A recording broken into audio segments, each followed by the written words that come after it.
అత్యాధునిక టెక్నాలజీతో నడుము మరియు వెన్నునొప్పికి treatment Tejas spine care Somajiguda Sainikpuri Gachibowli. Musi నది వరదలు హైదరాబాద్ నగరాన్ని ఒక్కసారి వణికించాయి.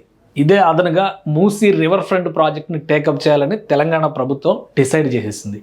ఫస్ట్ ఫేజ్ని వీలైనంత తొందరగా ప్రారంభించాలని రేవంత్ రెడ్డి ఆదేశాలు జారీ చేసినట్టుగా సమాచారం. అలానే ఈ సమాచారానికి సంబంధించినటువంటి కొనసాగింపు అంటే ఈ ఫస్ట్ ఫేజ్లో ఏమేమి ఉండబోతున్నాయి, ముఖ్యంగా జంట జలాశయాలు హైదరాబాద్కి ఒకప్పుడు తాగునీటి వనరుగా ఉన్నటువంటి ఉస్మాన్ సాగర్, హిమాయత్ సాగర్ నుంచి బాపు ఘాట్ వరకు ఈ ఫస్ట్ ఫేజ్ ప్రాజెక్టు కొనసాగుతుంది. దీన్ని ఏ విధంగా డెవలప్ చేయాలి, అక్కడ తీసుకోవాల్సినటువంటి చర్యలు, ఇది మొత్తం కూడా ఇప్పటికే క్లారిటీ ఇచ్చేసింది రాష్ట్ర ప్రభుత్వం. ఇది ఫేజ్ 1కి సంబంధించినటువంటి మార్కింగ్. ఈ ఏరియా మొత్తం ఫేజ్ 1 కిందకు వస్తుంది. ఇక్కడ చూస్తే ఉస్మాన్ సాగర్ నుంచి ఇటువైపు వచ్చేటువంటి మార్గం ఒకటి, దాదాపు 11 కిలోమీటర్ల డిస్టెన్స్ ఇది కనిపిస్తుంది.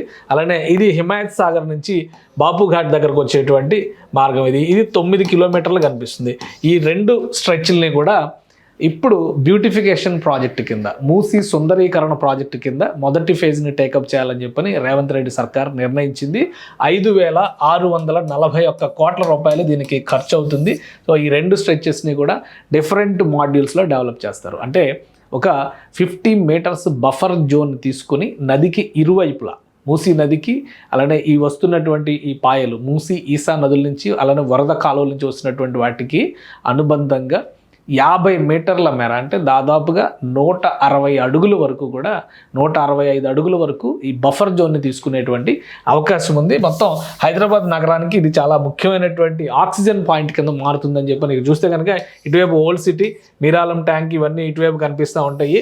మూసీ నదికి సంబంధించినటువంటి లింకు 500 మీటర్స్ మొత్తం ఇన్ఫ్లుయెన్స్డ్ ఏరియా ఉంటుందని చెప్పని ఒక లెక్క వేశారు. అది కాకుండా బఫర్ జోన్ తీసుకుంటారు ఎంజీబీఎస్ వరకు. ఎందుకంటే మొన్న వరదలు వచ్చిన సందర్భంలో ఎంజీబీఎస్ ఇమ్లీబన్ బస్ స్టాండ్ మునిగినటువంటి దృశ్యాన్ని మనం చూసాం. కాబట్టి ఆ సమస్య రాకుండా ఉండాలంటే ఏ జాగ్రత్తలు తీసుకోవాలనే దానిపైన కూడా రాష్ట్ర ప్రభుత్వం ప్రత్యేకంగా అధ్యయనం చేసింది. అందులో భాగంగా ఈ రూట్ని డిసైడ్ చేశారు. ఫేజ్ 1 కింద, ఫేజ్ 1A కింద హిమాయత్ సాగర్ రూట్ ఉంటుంది, ఫేజ్ 1B కింద ఉస్మాన్ సాగర్ రూట్ ఉంటుంది. ఈ రెండు కూడా ఇక్కడ బాపు ఘాట్ దగ్గరే మూసీ నదిని అనుసంధానించుకుంటూ వెళ్తాయి. సో ఈ మార్గంలో ఇప్పుడు ఈ విధంగా ప్లానింగ్ చేశారు. ఇవన్నీ గ్రాఫిక్స్ ఇమేజెస్ అని చెప్పని మనం అనుకుంటాం. కాబట్టి ఇక్కడ డీటెయిలింగ్గా మనం చూడాల్సిన 2 అంశాలు ఏంటంటే నదిని ఏ విధంగా విస్తరిస్తారు. ఇక్కడ పెట్టినటువంటి మార్గంలో 50 మీటర్స్ ఇటు, 50 మీటర్స్ ఇటు, అంటే 50 మీటర్లు, అంటే దాదాపుగా 165 అడుగులు వస్తుంది ఈ డిస్టెన్స్. ఈ 165 అడుగుల డిస్టెన్స్ని కూడా పూర్తి స్థాయిలో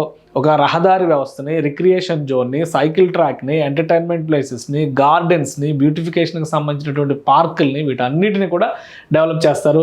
దాంతోపాటు నదికి సంబంధించినటువంటి నదీ గర్భాన్ని దాదాపు 2 మీటర్ల మేర ఈ నదీ గర్భాన్ని కట్ అంటే లోతు సిల్ట్ తీసేటువంటి, డీసిల్టింగ్ ప్రాసెస్ చేసేటువంటి అవకాశం ఉంటుంది. 2 మీటర్ల మేర తీసి లోతు పెంచడం వల్ల వరద ఉధృతి లేదా నీటి ప్రవాహానికి ఎలాంటి ఆటంకాలు రాకుండా ఉండే జాగ్రత్తలు తీసుకోబోతున్నారు. దానివల్ల ఒకవేళ భారీ స్థాయిలో వర్షం, ఇప్పుడు నిన్న మొన్న జరిగినటువంటి భారీ వర్షాలు వచ్చినప్పటికీ కూడా నది పొంగి పొర్లి గట్లు దాటేటువంటి అవకాశం లేకుండా జాగ్రత్తలు తీసుకోవాలి. అలానే ఇక్కడ రిటైనింగ్ వాల్స్ని కూడా, బలమైనటువంటి రిటైనింగ్ వాల్స్ని కూడా కడతారు. వీటిని దాటి రావడం, మామూలుగానే మూసీకి రివర్ ఫ్రంట్ ఉంది. 1908లో జరిగినటువంటి వరద ఉత్పాతం తర్వాత నిజాం నవాబు రివర్ ఫ్రంట్ కట్టించారు.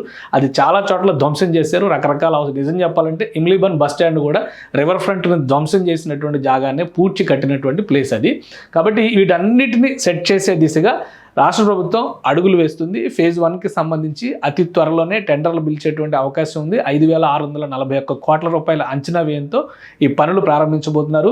మూసీ వరదలను చూసిన తర్వాత చాలామంది అక్కడ ప్రాంతాలను ఖాళీ చేసి వెళ్లేందుకు కూడా సుముఖత వ్యక్తం చేస్తున్నారు. అధికారులు ఆయా ప్రాంతాల్లో బస్తీ వాసుల్ని ఖాళీ చేసి సురక్షిత ప్రాంతాలకు తరలించేటువంటి ప్రక్రియను కూడా గతంలోనే చేపట్టారు. కాబట్టి ఇప్పుడు మూసీ ప్రక్షాళనకి ఇదే సరైన సమయం అని తెలంగాణ ప్రభుత్వం భావిస్తోంది.